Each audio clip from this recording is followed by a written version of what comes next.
गांव की कहानी।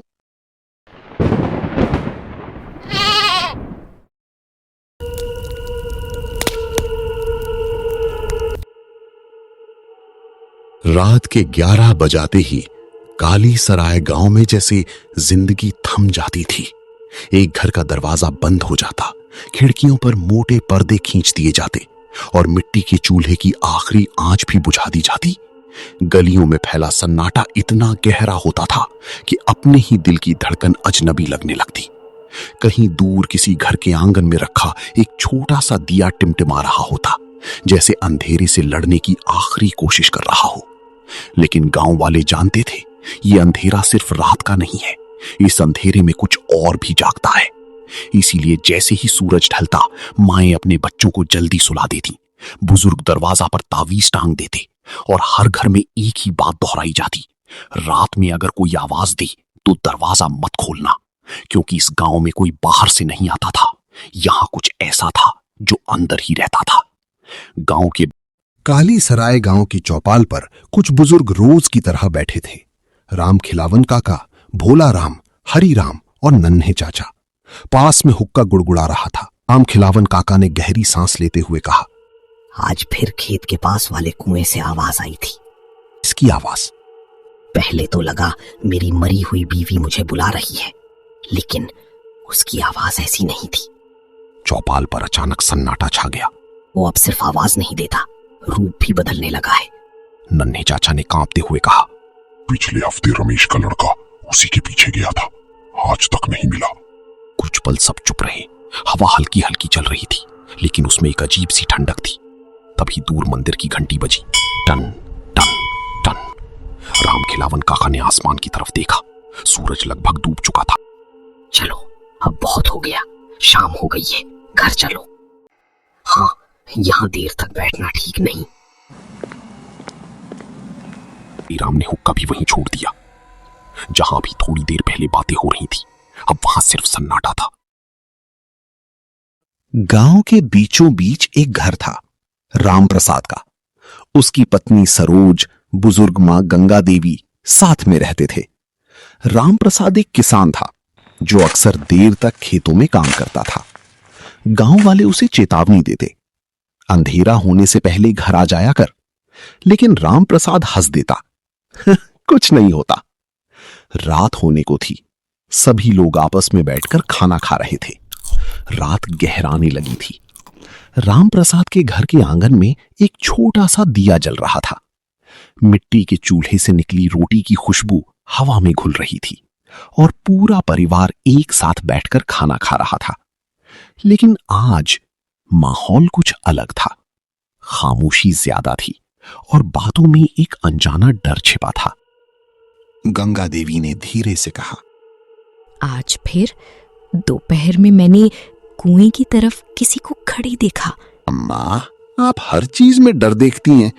कोई आदमी होगा। आदमी नहीं था, उसका चेहरा साफ दिख ही नहीं रहा था। सुनो, तुम आज फिर देर से आए हो। कितनी बार कहा है अंधेरा होने से पहले घर आ जाया करो। डर मुझे अपने लिए नहीं, तुम्हारे लिए लगता है।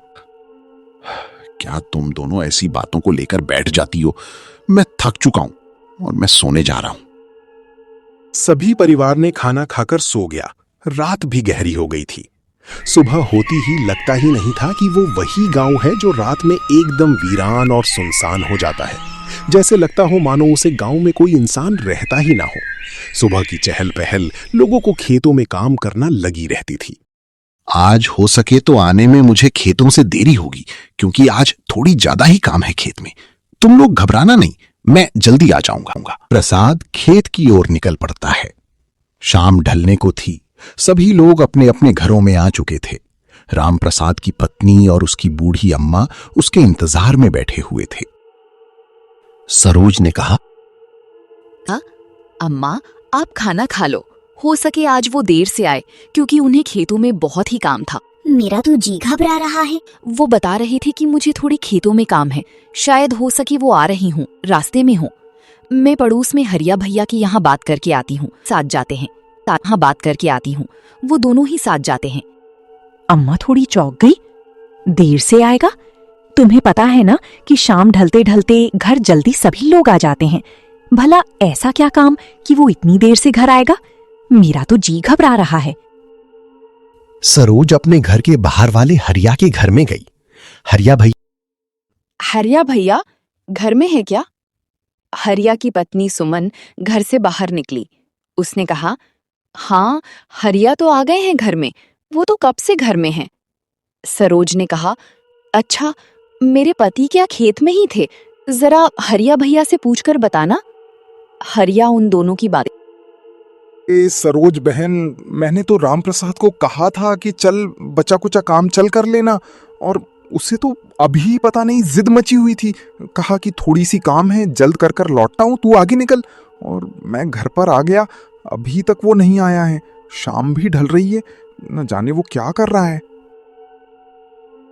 सरोज उसके घर से आकर अपने घर के बाहर दरवाजे पर इंतजार कर रही थी और मन में बेचैनी से थी। वो देखते हुए निहार रही थी। उसके मन में भी बेचैनी और लगा हुआ था। उसने देखा कि रामप्रसाद धीरे धीरे घर की ओर आ रहा है। तुमने बहुत ही आने में देर कर दी। पता है हमारा मन कितना बेचैन हो चुका था। इधर माँ भी परेशान हुई थी।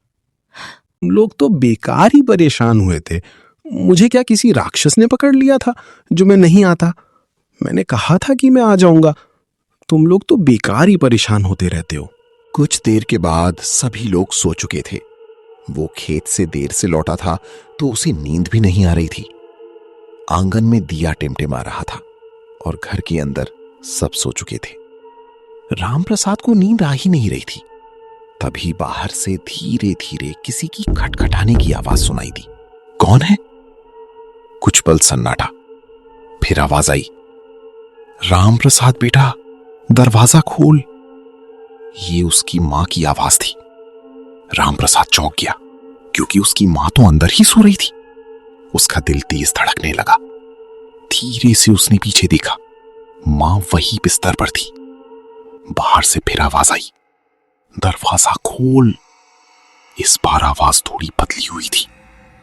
ने हिम्मत करके खिड़की से बाहर देखा। से के बाहर उसकी मां खड़ी थी, लेकिन उसका चेहरा बदल रहा था। कभी मां, कभी उसकी पत्नी।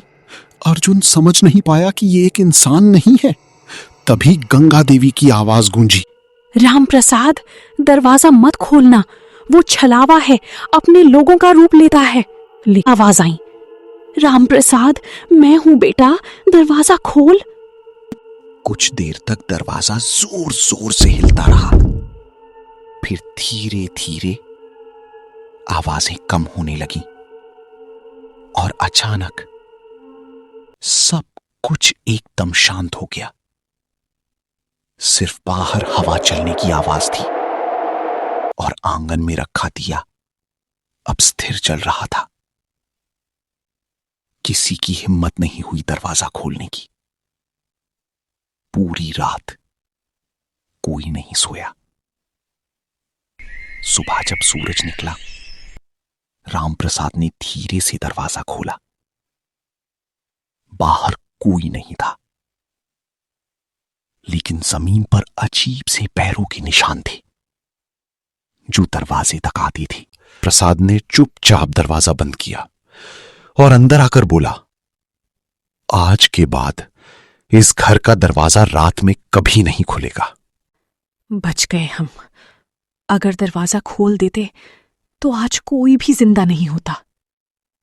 उस दिन के बाद काली सराय गांव में एक बात और पक्की हो गई। रात में चाहे कोई कितना ही अपना क्यों ना लगे, दरवाजा कभी मत खोलना। कहना वो जरूर छलावा है,